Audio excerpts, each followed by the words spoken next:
혹시 이런 경험 없으세요? 밤새워서 열심히 공부했는데 막상 시험지를 딱 받으니까 머릿속이 하얘지는 경험이요. 아마 우리 대부분이 겪어봤을 텐데요.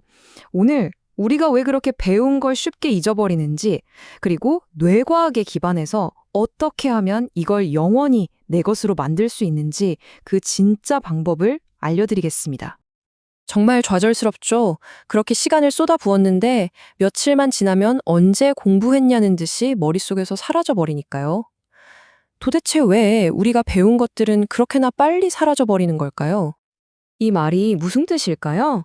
바로 우리가 지금까지 이게 정답이다라고 믿어왔던 공부법들이 사실은 그다지 효과적이지 않을 수 있다는 이야기입니다. 오늘 이 시간을 통해서 학습에 대한 흔한 오해들을 깨고 진짜 효과적인 길은 무엇인지 한번 제대로 알아보겠습니다. 자, 그럼 우리가 사용하는 학습법에 문제가 있다면 그 근본적인 원인은 뭘까요? 우선 모든 학습자가 마주하는 첫 번째 관문, 바로 망각이라는 아주 강력하고 피할 수 없는 적부터 한번 살펴보겠습니다. 여기에 에빙하우스의 망각곡선이라는 게 있습니다. 이거 보세요. 정말 충격적이지 않나요? 뭔가를 배우고 나서 고작 20분만 지나도 거의 절반을 잊어버리고요. 하루가 지나면 3분의 2가 날아가 버립니다. 한 달 뒤에는요, 10%도 채 남지 않아요. 이게 단순히 내가 머리가 나빠서가 아니라 우리 뇌의 자연스러운 지식 감쇠 과정이라는 겁니다. 그렇다면 우리는 이 망각곡선에 그냥 질 수밖에 없는 걸까요? 근데 한번 생각해 보세요. 어떤 지식은 이렇게 금방 사라지는데 또 어떤 지식은 거의 평생 기억에 남잖아요? 그 차이가 대체 뭘까요? 비밀은요, 단순히 기억력이 좋고 나쁨에 있는 게 아닙니다. 바로 지식의 질에 달려 있어요.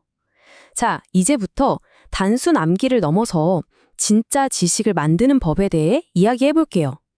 지식에는 크게 두 종류가 있다고 볼 수 있습니다. 왼쪽은 고립된 지식, 오른쪽은 통합된 지식이에요. 예를 들어서 시험 전날에 나폴레옹은 1821년에 사망했다. 이렇게 사실 하나만 달달 외우는 거, 이게 바로 고립된 지식입니다. 외딴섬 같은 거죠.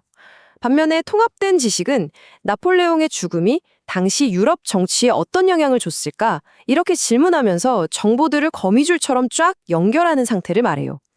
당연히 진짜 문제를 해결하는 힘은 바로 이 연결된 지식에서 나오겠죠. 심리학에서는 이 개념을 스키마 이론이라고 부릅니다. 아주 중요한 개념인데요. 뭐냐면 우리 뇌는 정보를 그냥 창고에 물건 쌓듯이 저장하는 게 아니라는 거예요. 대신에 관련 정보들을 서로 엮어서 스키마라는 일종의 정신적인 지도를 만듭니다. 결국 효과적인 학습이라는 건 새로운 정보를 내가 이미 가지고 있는 이 지도에 얼마나 찰싹 달라붙게 연결하느냐, 바로 여기에 달려있는 거죠. 좋습니다. 그럼 이 단단한 지식의 거미줄, 스키마는 대체 어떻게 만들어야 할까요? 바로 이 지점에서 대부분의 사람들이 정말 큰 오해를 합니다. 보통 공부는 좀 쉽고 편하게 해야 잘 되는 거 아니야? 이렇게 생각하잖아요. 근데요, 뇌과학은 완전히 정반대의 이야기를 합니다.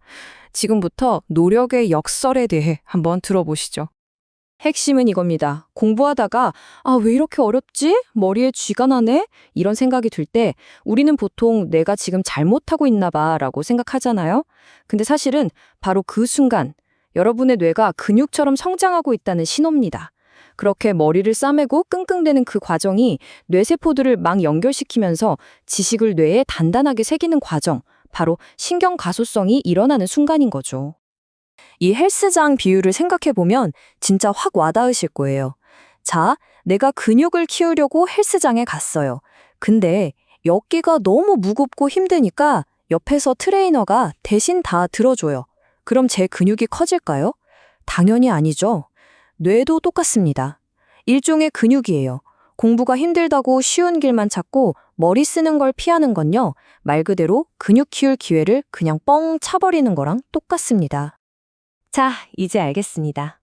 학습에는 어느 정도 기분 좋은 어려움이 필요하다는 거요? 그럼 그냥 무작정 머리만 쥐어뜯고 있으면 될까요? 그건 또 아닙니다. 이제부터는 그 노력을 가장 현명하게, 가장 효과적으로 쓰는 기술, 바로 더 똑똑한 인출에 대해 알아보겠습니다. 그 핵심 전략은 바로 인출 연습입니다. 보통 우리는 공부라고 하면 머릿속에 지식을 집어넣는 것만 생각하잖아요. 밑줄 긋고 강의 듣고. 근데 진짜 학습은요, 정보를 꺼낼 때 일어납니다. 책을 딱 덮고 아까 배운 게 뭐였지? 하고 스스로 기억을 끄집어내는 그 행위요. 바로 이 인출이라는 정신적 노력이 기억의 고속도로를 아주 튼튼하게 만들어주는 겁니다. 근데 여기서 진짜 위험한 함정이 하나 있어요. 바로 수동적 인식이라는 건데요. 이런 겁니다. 답안지를 보고 이거 아는 건데 맞다 이거였지 라고 생각하는 거예요. 이게 아주 위험한 안다는 착각을 주거든요. 이건 길 가다가 동전을 보고 저거 100원짜리네 하고 알아보는 것과 같아요. 근데 능동적 인출은 뭐냐면 백지에다가 기억만으로 100원짜리 동전을 직접 그려보는 겁니다. 어느 쪽이 진짜 아는 걸까요? 말할 필요도 없겠죠? 자, 그럼 이 효과적인 인출 연습 어떻게 하는 걸까요? 딱 3가지만 기억하시면 됩니다. 첫 번째는 스키마 만들기. 그러니까 단답형으로 툭툭 끊어서 외우는 게 아니라 이게 왜 그렇지? 그래서 어떻게 됐는데? 이렇게 질문하면서 지식을 연결해야 한다는 거예요. 두 번째는 자유인출. 객관식 문제처럼 보기에 의존하지 말고 그냥 백지를 딱 놓고 처음부터 끝까지 내가 직접 설명해 보는 거죠. 마지막 3번째는 실전처럼 연습하기. 만약에 시험이 글쓰기라면 글쓰기로 연습해야 진짜 실력이 된다는 겁니다. 지금까지 여러 가지 효과적인 학습 기술들을 알아봤는데요. 근데 사실 이 모든 기술보다 더 중요한 이 모든 것들을 아우르는 가장 근본적인 게 하나 있습니다. 이걸 알면 학습 효과가 몇 배는 더 커질 수 있는데 바로 여러분의 마음가짐, 여러분이 가진 진짜 학습 초능력에 대한 이야기입니다. 우리는 흔히 공부 잘하는 사람 보면 와, 저 사람은 머리가 좋아서 그래. 타고난 천재야. 이렇게 생각하잖아요. 그런데 수많은 연구 결과가 공통적으로 하는 이야기가 있습니다. 그게 아니라는 거죠. 진짜 학습 능력의 차이를 만드는 결정적인 건 따로 있습니다. 그게 뭐냐면요. 바로 기꺼이 틀리려는 마음가짐입니다. 네, 바로 실수할 용기요. 이게 진짜 초능력이에요. 실수를 실패라고 생각하는 게 아니라 내가 이 부분을 모르는구나 하는 가장 소중한 데이터로 배움의 기회로 받아들이는 태도 말이에요. 실제로 연구 결과를 보면요. 이런 태도를 가진 학습자가 그렇지 않은 경우보다 성장 속도가 믿기지 않겠지만 10배에서 20배까지도 더 빠르다고 해요. 그래서 오늘 설명은 이 질문으로 마무리하고 싶습니다. 여러분은 다음에 하게 될 실수에서 무엇을 배우실 건가요? 꼭 기억하세요. 실수는 실패가 아닙니다. 성장을 위한 가장 강력한 엔진이에요. 이 엔진을 마음껏 활용해서 어제보다 더 똑똑한 오늘의 여러분이 되시기를 바랍니다.